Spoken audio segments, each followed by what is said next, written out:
안녕하세요. 네, 향림교회 자매 형제님 참 반갑습니다. 영상으로 이 예배를 같이 드리고 있는 세길교회 자매 형제님들도 참 오랫동안 만나지 못해서 많이 보고 싶네요. 오늘 이 자리에 함께 했으면 얼마나 좋았을까 생각을 하면서 예배를 드렸습니다. 말씀하신 대로 오늘 향림과 세길이 강단 교류의 일환으로 예배에서 말씀드린 거를 드리게 되니까 제가 지금 제 가슴이 막 두근두근합니다.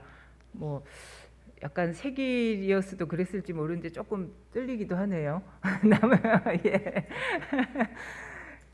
제가 오기 전까지 알고 있는 향림교회는 한국 민주화 운동에서 큰 역할을 한 것으로 알고 있습니다. 소외된 이웃과 함께하는 일에도 앞장서온 교회이고요. 그런데 저희가 이 교회를 빌려서 오면서 저는 오늘 특히 이 예배를 보면서 두 가지가 저에게 크게 다가왔는데요. 첫째는 이 교회를 딱 주차장에서 내리면, 교회를 들었으면 차별금지법 제정하라, 이 플랜카드가 탁 걸려져 있는데, 한국 교회에서 차별금지법 제정하지 마라 이런 거는 많이 들었지만 이렇게 제정하라고 하는 것을 보고 저는 아주 정말 인권운동하는 사람으로서 힘이 불끈 솟았습니다.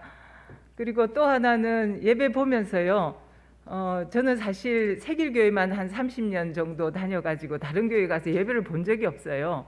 근데 국악 찬송을 막 하는데 그 음률이나 이 뭔가가 제 가슴 깊은 곳을 이렇게 막 건드리면서 막 열정 같은 게 올라오네요.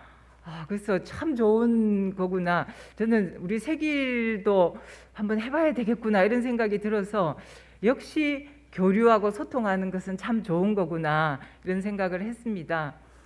하여튼 뭐니 해도 그럼에도 불구하고 저와 세길교회에게는, 이 향림교회는 저희가 코로나 사태로 인해서 사실 예배 드릴 곳이 마땅치 않은 이 마당에 참 이렇게 힘들게 불편함과 어떤 위험을 감수하면서까지도 저희에게 어떤 예배 드릴 수 있는 공간을 선뜻 내어주신 참으로 품이 넉넉한 교회구나 이렇게 생각을 하고 있습니다. 그래서 말씀 전거에 앞서서 김희연 목사님을 비롯한 향림교회 전 교우님들께 진심으로 감사를 드립니다. 제가 인사를 한번 드리겠습니다. 감사의 인사를. 네. 예. 성탄절이 2주 앞으로 다가왔지요. 제가 살고 있는 아파트 옆에는 가톨릭 성당이 하나 있는데요. 해마다 성탄절을 앞두면 성당 마당 한쪽에 그 아기 예수가 태어난 마국간을 이렇게 재현한 성물이 설치가 됩니다. 별들이 반짝반짝하고요. 천사의 호의를 받으면서 아기 예수와 성모 마리아가 동방박사 세 분의 경배를 받고 있습니다. 참 성스럽고 신비스럽고 따뜻하고 아름다워서 보고 있으면 마음이 편안해지고 저절로 두 손이 이렇게 가슴 앞으로 모아지면서 고개를 숙이게 됩니다.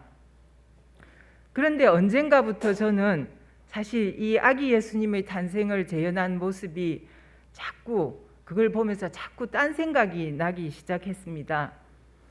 아시다시피 예수님이 태어나신 곳은 마국간입니다.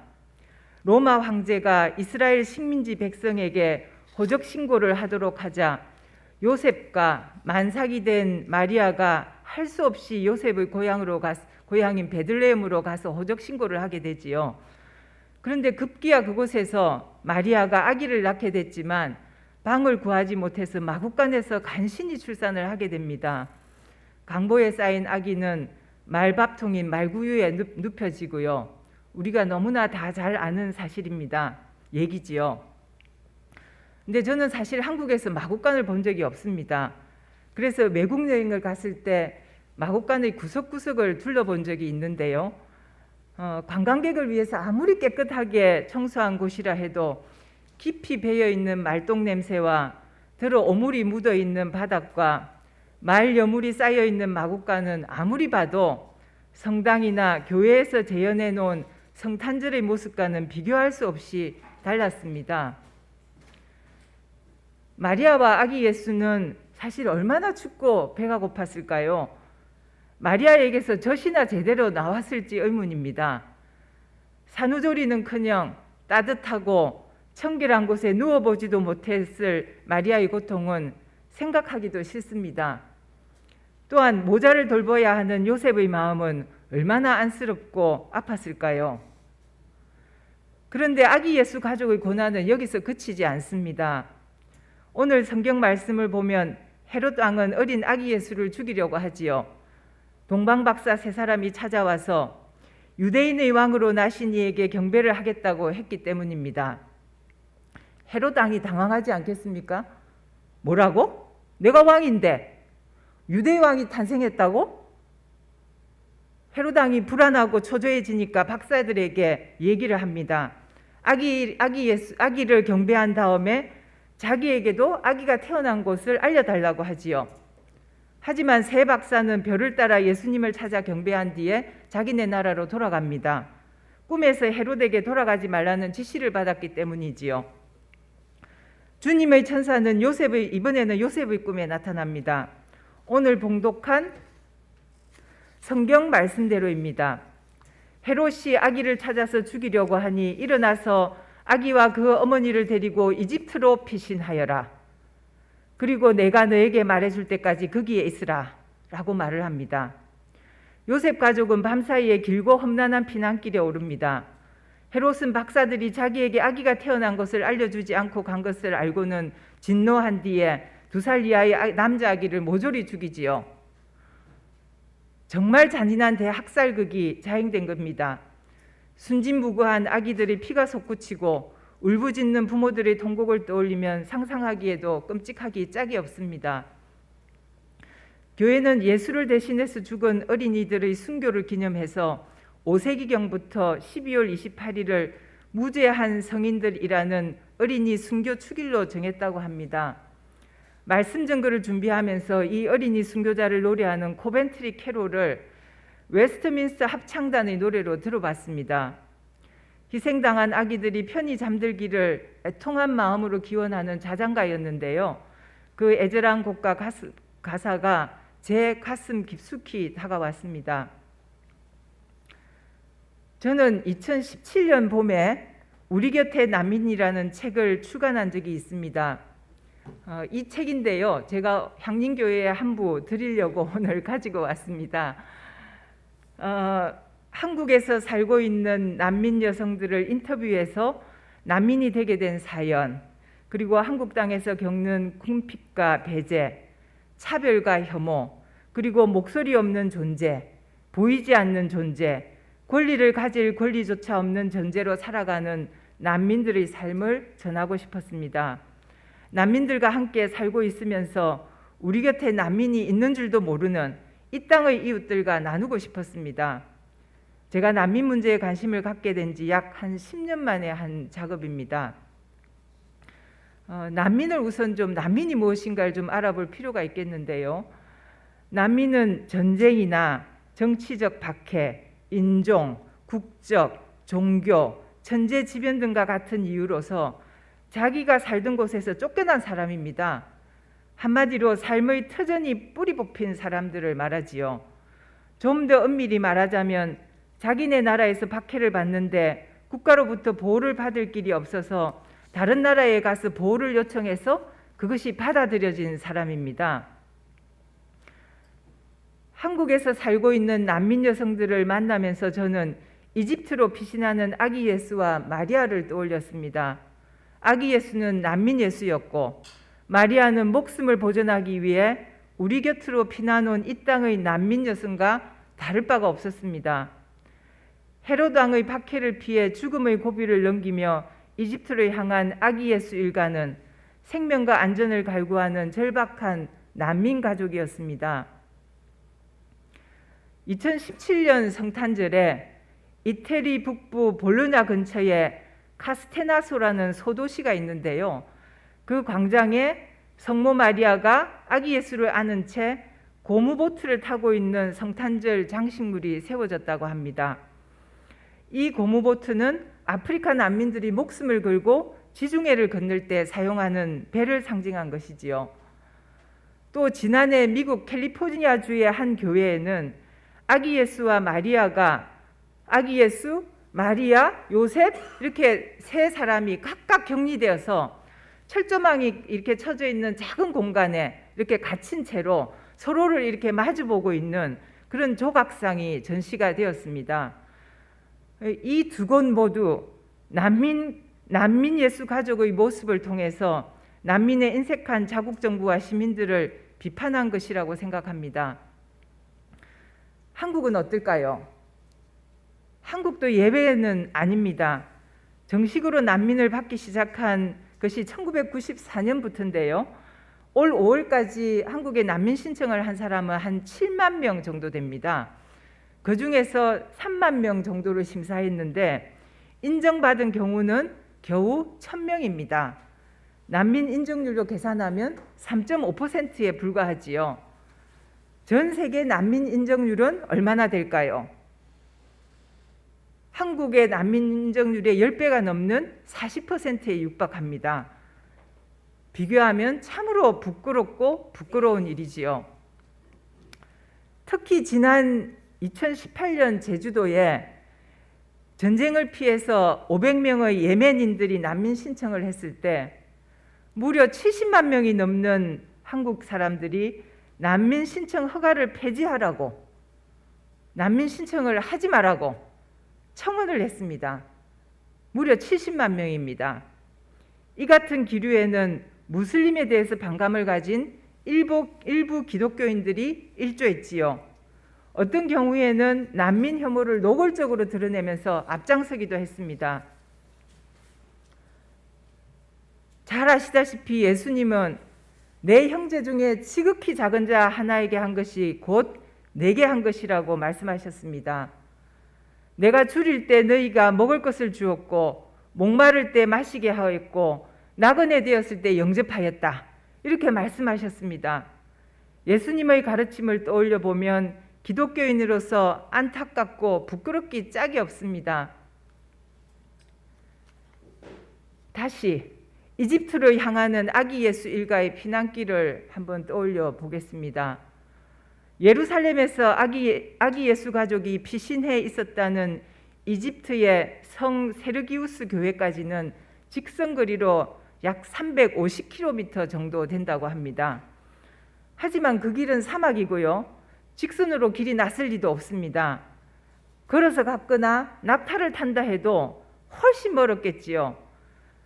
갓난아기를 안고 산후조리도 제대로 못한 산모가 움직여야 했으니 그 고생이 이루 말을 할 수가 없었을 것입니다. 자기 집에서 떠난 것도 아니고 호적 신고하러 타지에 왔다가 또다시 피난을 가게 됐으니 돈도 없고 먹을 것도 없고 옷도 제대로 있을 리가 없습니다. 한 자료를 찾아보니요. 아기 예수 일가족이 4년 내내 당나귀를 타고 이집트의 30곳 정도를 헤맸다고 합니다. 그 거리가 한 2,000km 정도 됐다고 하고요. 이 고된 여정을 지도로 그려놓은 것을 제가 한번 봤습니다. 이방인 가족을 쉽사리 받아주지 않으니 쫓기고 쫓긴 끝에 겨우 성 세르기우스 교회가 있는 곳까지 도달한 듯 싶습니다. 한국에 살고 있는 난민들은 어떨까요?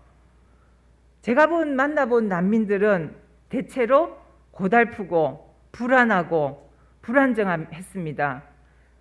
고국에서 받은 박해가 있고요. 한국에서 정착하는 과정에서 겪은 차별과 멸시가 있고요. 그리고 이를 제대로 치료하지 못해서 생긴 무기력과 우울증에 매우 심하게 시달리고 있었습니다. 가장 큰 고통은 생계를 위한 일자리를 얻는 것이 하늘의 별따기처럼 어렵다는 것입니다. 또 하나는 한국인으로부터 당하는 인종차별이었습니다.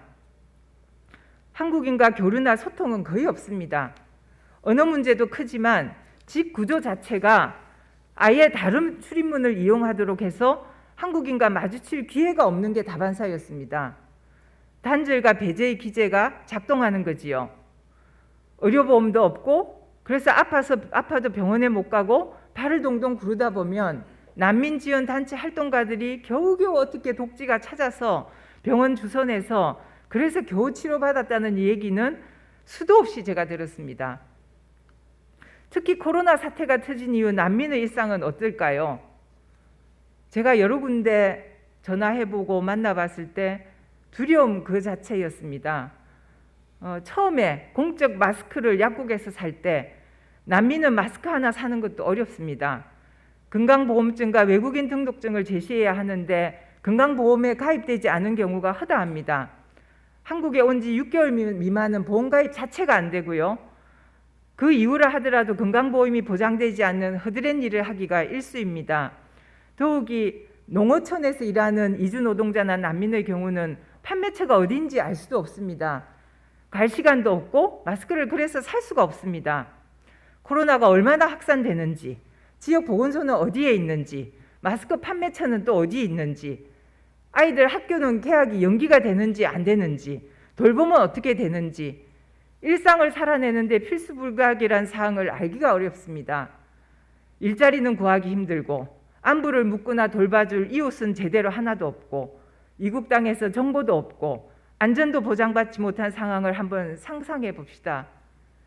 불안감은 공포로 나아가고 여기에 차별의 시선까지 더해지면 상처가 커지고 불안감은 병이 됩니다.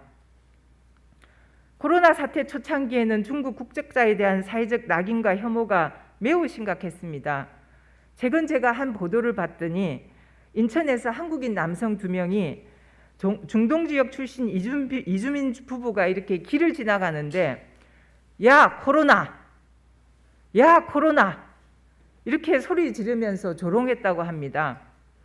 여기에 대해서 피해자들이 항의를 하니까 입에 담기 어려운 욕설을 퍼부었다고 합니다. 봉변을 당한 피해자가 느꼈을 당혹감과 수치심, 공포를 상상해 보니 저 또한 두렵기 그지없습니다.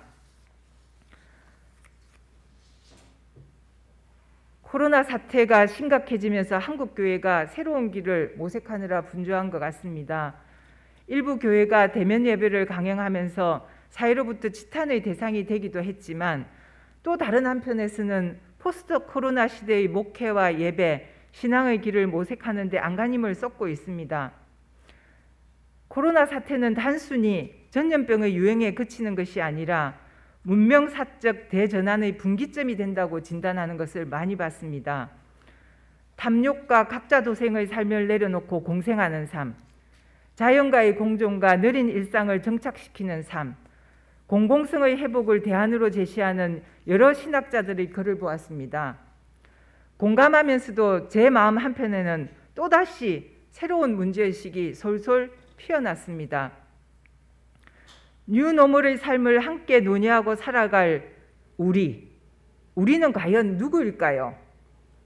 대면 예배를 함께 보던 우리가 온라인 예배로 전환하고 디지털 콘택트를 통해서 다른 방식으로 연결하고자 했을 때 과연 그 연결 네트워크 안에 포함된 이들은 누구입니까?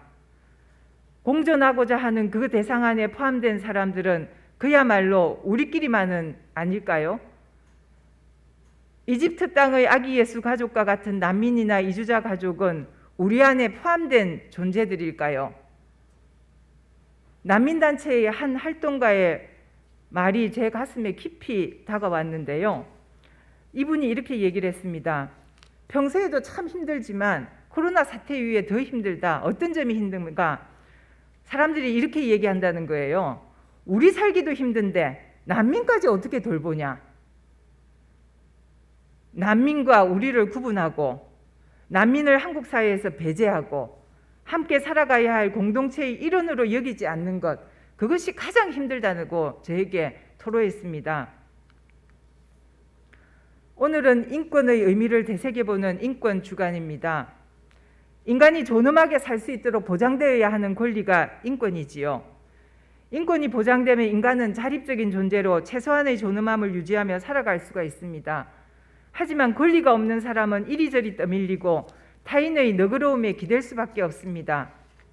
자신의 출신 국가로부터도 난민 신청을 거부한 나라로부터도 권리를 보장받지 못한 난민 불인정자는 무력하고 굴욕적이며 종속적으로 살아갈 수밖에 없습니다. 인권은 스스로 자율적이고 자유롭고 자율적인 존재이자 동시에 모든 타자가 평등하고 자유롭고 자율적인 존재라는 인식에 근거하고 있습니다. 그런데 많은 경우에 타자를 자유롭고 자율적인 존재로 여기지 않는 대신 않는 데서 권리의 어떤 불평등과 비인간적인 삶이 비롯됩니다. 난민들에게 관대한 사람들의 경우에도 난민들을 불쌍히 여기고 동정하면서 시혜의 대상으로 여기는 경우를 들어보게 됩니다. 도움을 주고 자비를 베풀지언정 난민들을 자유롭고 자율적인 존엄한 존재로 인정하지 않습니다. 결코 우리하고는 다른 존재, 우리라는 울타리 밖에 있는 존재로 선을 그어버리는 경우를 보게 됩니다. 하지만 약자와 소수자를 동등하게 존엄하고 자유로운 존재로 여기지 않고 약자와 소수자가 존엄한 존재로 살 수 있도록 인권을 보장하지 않고서 그 사회 전체 구성원의 인권은 보장될 수 없습니다. 나의 인권은 타인의 인권이고 타인의 인권은 곧 나의 인권입니다. 인권의 선언은 동시에 의무의 선언입니다. 내 아우 아벨이 어디에 있느냐? 라고 물었던 주님의 목소리는 난민의 존엄성과 인권을 누가 보장해 줄 것이냐고 묻는 주님의 목소리라고 생각합니다. 제 목청이 자꾸 높아지죠? 예. 이제 마무리하겠습니다. 가장 힘없고 고통스러운 작은 자들과 함께 하신 예수님은 세상의 가장 누추한 곳에서 태어나서 어린 시절 이집트 땅에서 이방인으로서의 아픔을 겪은 난민이었습니다. 기독교인들에게 난민은 어린 예수와 다를 바 없다고 생각합니다. 때문에 난민을 한대하고 난민과 연대하는 것은 기독교인들의 책무라고 생각합니다. 그것은 코로나로 어려움을 겪고 있는 현재도 그렇거니와 코로나 이후의 세상에서도 변함이 없어야 할 것입니다.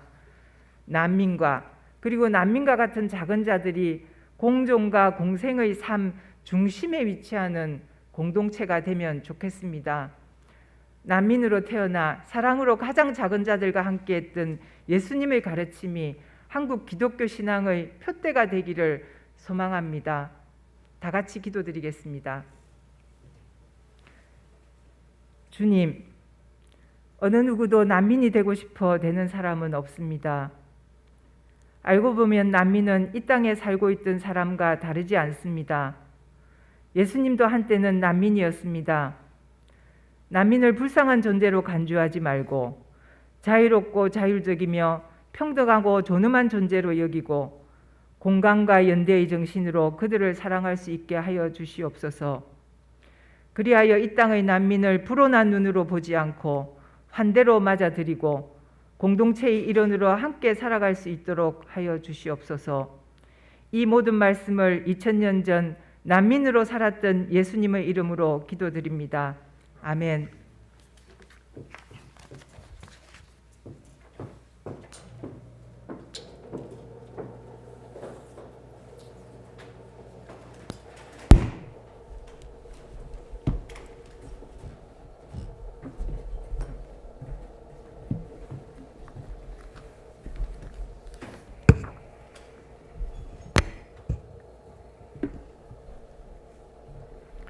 반갑습니다. 향림교회는 잘 압니다만도 세길교회에는 제가 처음으로 인사드리게 됐습니다. 아시는 대로 세계인권선언은 1948년 12월 10일이니까 72년이 되었습니다. 제1차 세계대전이 1914년, 제2차 세계대전이 1945년에 끝냈으니까 30년 동안 1차 대전 때에 4천만 명, 2차 대전 때에 6천만 명, 1억만 명이 죽었던 것입니다. 전쟁을 치르고 나니 이들이 가만 생각해 보니 도대체 우리가 무슨 일을 했지? 라는 생각들을 하는 것입니다. 사회학적으로 냉정하게 짚어보면 식민지 자원을 쟁탈하기 위한 선발 자본주의와 후발 자본주의 간의 싸움이었는데 1억 명이라는 사람이 죽고 나니까 이게 정신이 좀 들어가는 것이죠. 몇 개 나라 몇 개 민족이 없어져 버린 그런 것들을 보고 1948년 12월 10일 유엔 총회에서 채택됐던 것입니다. 이러그 사망자, 이런 부분들은 왜 이렇게 일어났을까라는 부분들을 이제 종교도 고민하게 되는 것입니다. 과연 이런 일들이 우연하게 일어나는 것인가, 아니면 어떤 구조에서 필연적으로 일어나는 결과물인가 라는 부분들을 고민하게 되었다는 것입니다.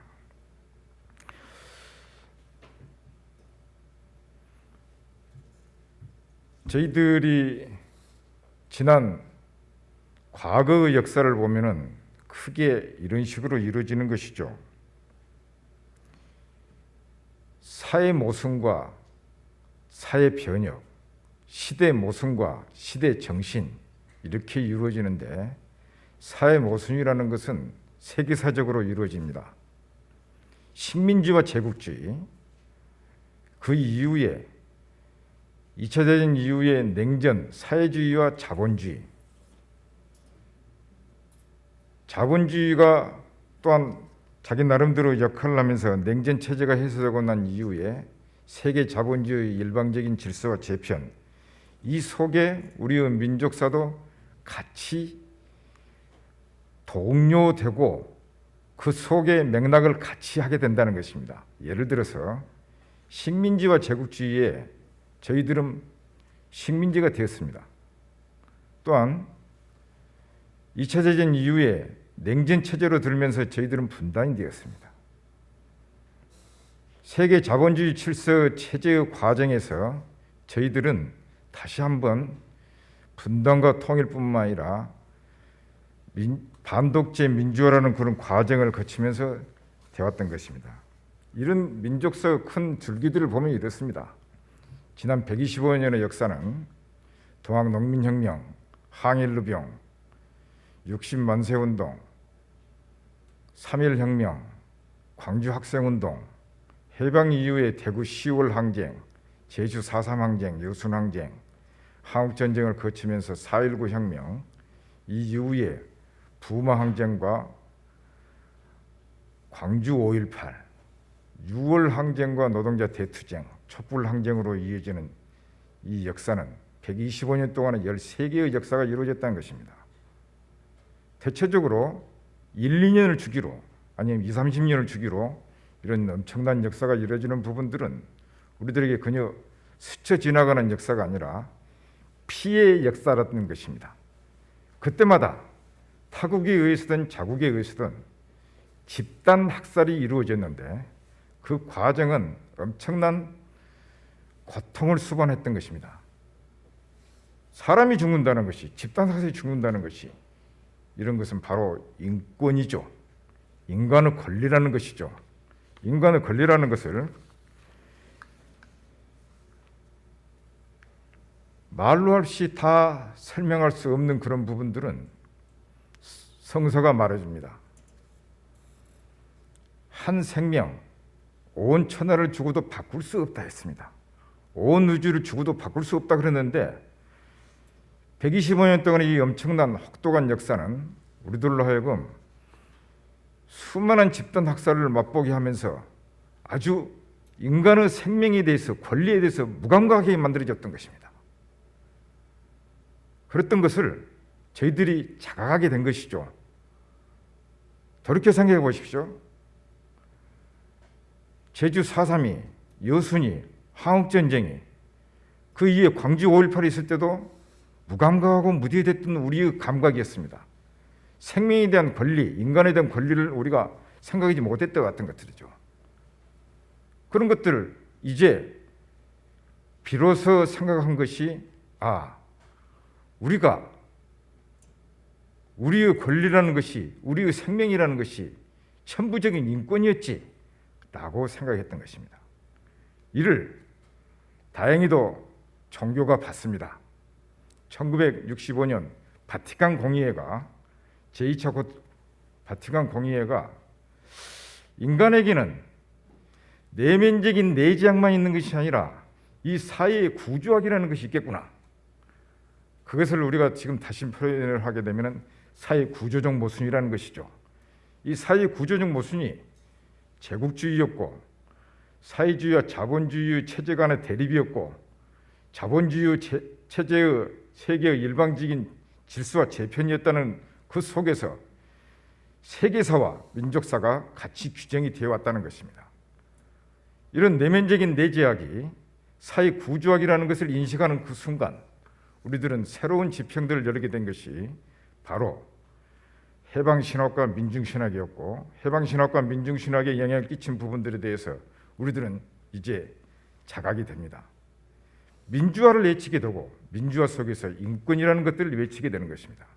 민주화 없이 인권이 없고 인권 없는 민주화가 없다는 것들이 바로 이런 것입니다.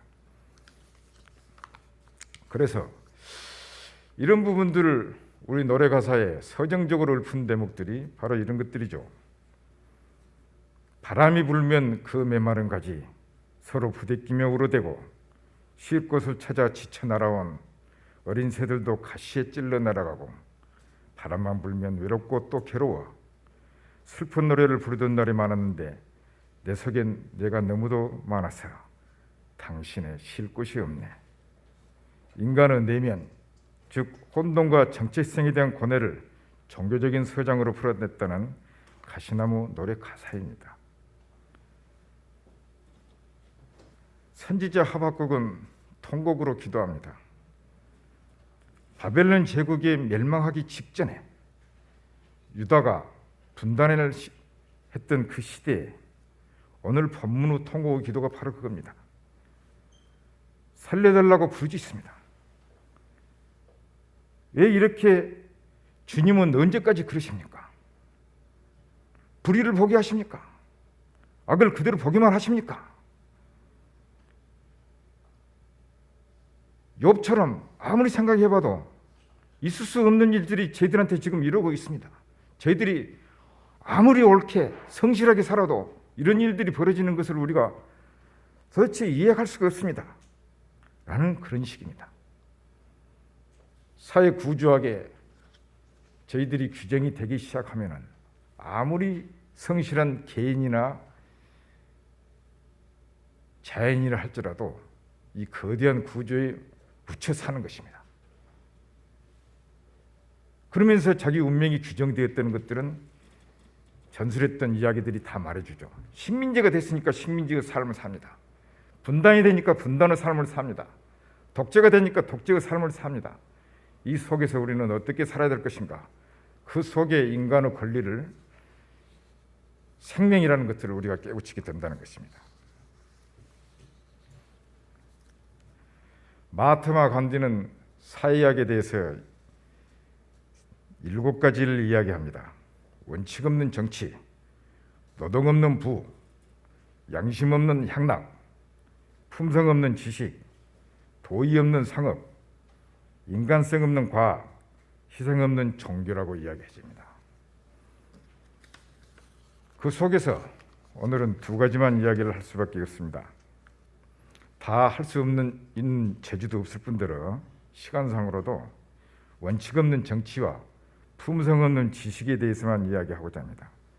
원칙 없는 정치란 것은 법치를 무시한 제멋대로 권모순술하는 정치를 말합니다. 품성 없는 지식이란 것은 지식을 가지고 있는데 양심 가치 없는 지식인 교육, 언론들을 말합니다. 이 중에서도 최근 저희들에게 화두로 떠오르고 있는 것은 추미애와 윤석열으로 보여지는 이 윤석열의 검난이 어지러운 한국 현대사의 정치공안 조작 사건과 맥락을 같이 하고 있다는 것입니다. 이것을 우리들은 사회학으로 규정하지 않으면 안 된다는 부분입니다. 한국 현대사에 있어서 민주화운동선은 앞서 말씀드린 대로 불행하게도 이런 공안 조작 사건과 맥락을 같이 하고 있었습니다. 지난 60년 동안 한국의 민주화를 위해서 그토록 많은 사람들이 수없이 죽어왔던 것입니다. 그것도 전쟁에 의한 평시에 엄청난 것들을 맛보았는데 이런 민주화와 인권의 기본 토대는 민주화라는 것인데 민주화 없이 인권은 없고 이제 시대의 인권을 넘어서 세대의 인권으로 다변화하고 있는 과정에 저희들은 좀 혼란스러운 것이죠. 예를 들어 성폭력이라는데 성폭력이 어느 정도까지냐? 이 미투에 적용되는 수많은 지식인들, 문화인들이 또 여기에 해당이 되어 왔죠. 그래서 고개를 갸우뚱거리지만도 이 혼란의 시대, 과도기에 저희들이 인권의 새로운 지평들을 열어가고 있다라는 것들입니다. 근데 곰곰이 생각해 보면은 이 인권의 보편적 과정이 자리 잡는 과정에서는 쉬운 예가 있습니다. 청소년 인권, 여성 인권, 소수자 인권, 다문화 인권, 난민 인권, 탈북민 인권, 장애인 인권, 노인 인권, 이게 뭐죠? 복지시설의 모든 분야가 이 인권에 해당이 된다는 것입니다. 복지를 인권의 개념으로 이해하지 않으면 이 부분들은 저희들에게 오히려 마이너스 요인으로, 기능적인 요인으로만 생각할 수밖에 없는데 복지를 인권으로 생각하자. 그러면 주는 사람도 받는 사람도 이 부분들이 전부 당당할 것이다 라는 그런 등을 생각해 봅니다. PT가 나옵니다.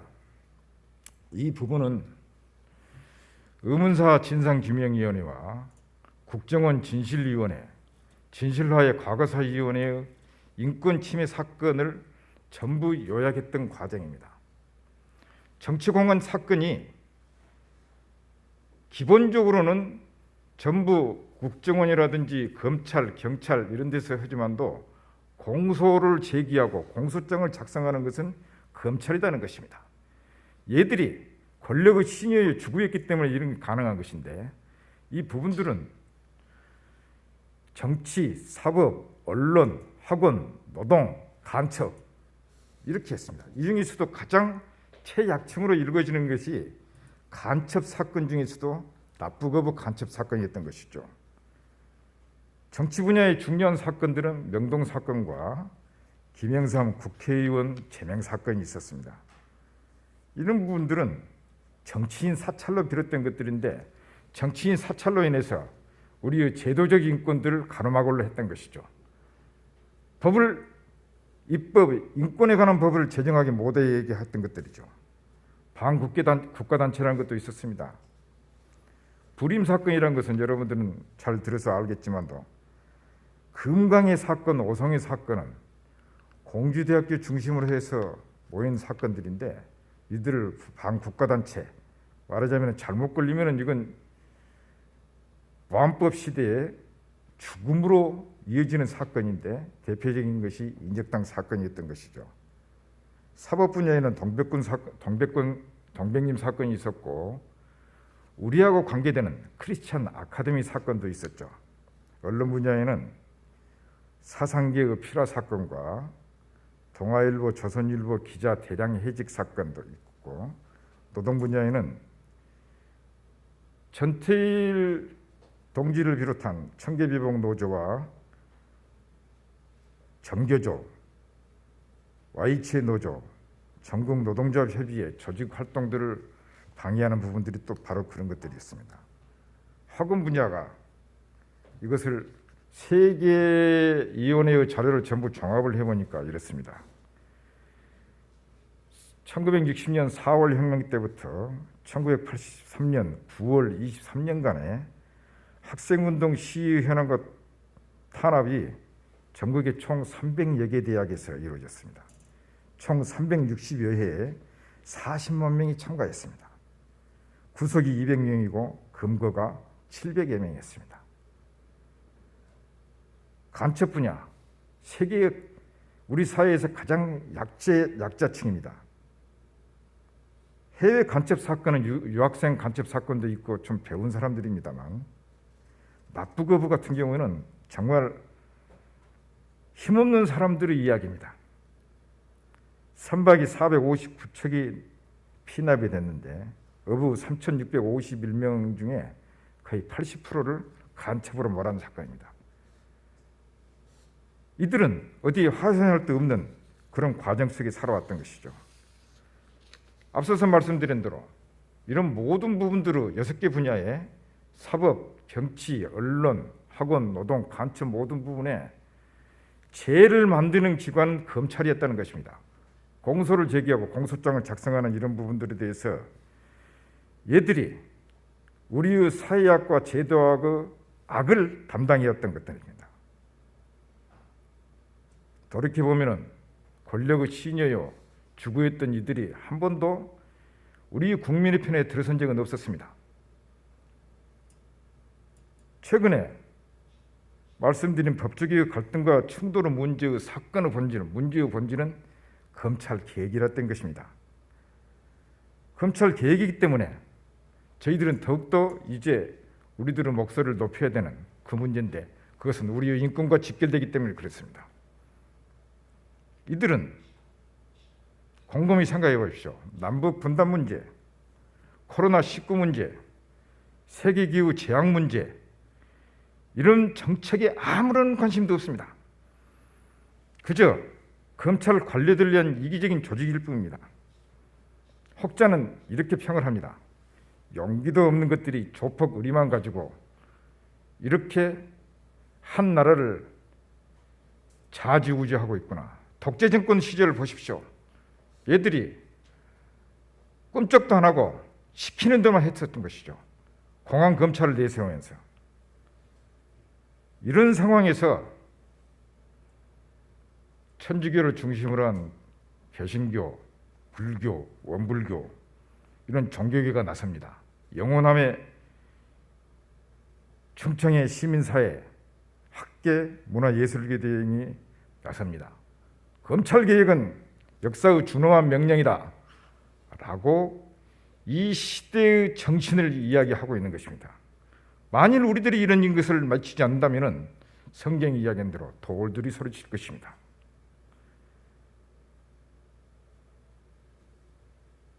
현재 검경의 충돌의 문제의 사건의 본질은 분명하게 검찰 개혁이라는 것을 말하고 있는 것입니다. 옛날 같았으면 지금쯤 교회 앞에 검은 찝차가 대기하고 있겠습니다. 근데 지금은 다행히도 우리 집에서 하얀 차가 대기하고 있습니다. 검은 찝차는 바로 남영동을 떠올리게 하죠. 이런 어두운 시절에 이제 검찰에 대해서도 우리가 말하게 됐는데, 검찰의 개혁을 이번에 하지 못하게 된다면 우리의 인권은 한 걸음 더 후퇴하게 되는 그런 결과도 초래할 것입니다. 다행히도 이런 구조학과 사회학에 대해서 김정수 주교는 이렇게 이야기합니다. 교회의 현실 참여에 대해서 다른 생각을 갖고 있고, 또 굳이 교회가 현실 참여 또는 현실 참여를 해야 되는가 라고 물을 때에 구조적인 악에 대해서 이야기하신다면 복음은 필요 없고 교회는 존재의지가 없다, 이렇게 단언을 합니다. 이 이야기는 인간의 존엄성과 해방을 위해서, 인간의 구원을 위해서 봉사한다는 교회의 사명이다. 우리의 사회에 일어나고 있는 일들이 신앙적 관점에서 어떤 의미를 갖는지 알아야 된다. 그러기 위해서는 우리는 세상에 대해서, 성서에 대해서도 잘 알 수 있지만도 세상에 대해서도 분명하게 발언하기 위해서도 사회에 대한 체계적인 공부가 필요하다라는 것들입니다. 가짜뉴스, 매체의 홍수 속에서 저희들이 상황이 혼란스러워지고 많이 흐려집니다. 이때 교회의 예언자적 역할이 필요한 이유입니다. 혼란스러울 때에 사건의 본질이 무엇인가, 문제의 본질이 무엇인가, 이런 물음과 이에 따른 시대의 과제와 시대의 정신은 무엇인가 라는 부분들을 우리들이 생각해야 된다는 것입니다. 다시 말해서 즉자적 민중일 것인가, 아니면 대자적 민중일 것인가, 의식화되지 못한 민중일 것인가, 역사의 주체가 될 수 있음을 깨달은 민중일 것인가, 이 이야기를 우리의 표현대로 다시 한다면 즉자적 기독일 것인가, 대자적 기독일 것인가 라는 부분입니다. 믿음의 선진, 믿음의 선지자들은 이런 부분들을 다 깨우치고 그 시대에 맞는 자기 실천들을 해왔던 것들입니다. 오늘 세길교회와 향인교회는 세기를 먼저 걸었는지 향린을 먼저 걸었는지 같이 동반해서 걸었는지는 모르겠지만 모두 평신도교회를 지향합니다. 다 같이 만인 제사장을 표방하고 있다는 것이죠. 세길교회와 향림교회는 이런 측면에서 본다면 오히려 평신도 교회를 지향하는 성격을 같이 하는 성격 공동체의 교회라고 할 수도 있습니다. 그런 만큼 저희들은 나름대로 자아가 강할 수도 있고 자부심이 강할 수도 있죠. 믿는다는 것은 따른다는 것이요, 따른다는 것은 행함과 실천이 수반되어야 하는 것입니다. 우리가 평신도교회를 지향하는 만큼 우리 사회의 일상들을 냉정하게 짚어보면서 온 교우가 깨어 일어나서 대자적 민중, 대자적 기독인이 되어야 하는 이유가 바로 여기에 있는 것입니다. 이사야서는 말합니다. 아모스의 아들 이사야가 유다와 예루살렘을 두고 계시로 받은 말씀이다. 마지막 때에 주님의 성전이 서 있는 산이 모든 산 가운데서 으뜸가는 산이 될 것이며 모든 언덕보다 높이 솟을 것이니 모든 민족이 물밀듯 그리로 몰려들 것이다. 백성들이 오면서 이르기를 자 가자. 우리 모두 주님의 산으로 올라가자. 야곱의 하나님이 계신 성전으로 어서 올라가자. 주님께서 우리에게 주님의 길을 가르치실 것이니 주님께서 가르치시는 길을 따르자 할 것이다. 율법이 시온에서 나오며 주님의 말씀이 예루살렘에서 나온다. 주님께서 민족들 사이의 분쟁을 판결하시고 뭇 백성 사이의 갈등을 해결할 것이니 그들이 칼을 쳐서 보습을 만들고 창을 쳐서 낫을 만들 것이며 나라와 나라가 칼을 들고 서로를 치지 않을 것이며 다시는 군사훈련도 하지 않을 것이다. 오너라 야곱 족속아 주님의 빛 가운데서 걸어가자. 다 함께 침묵으로 기도하겠습니다.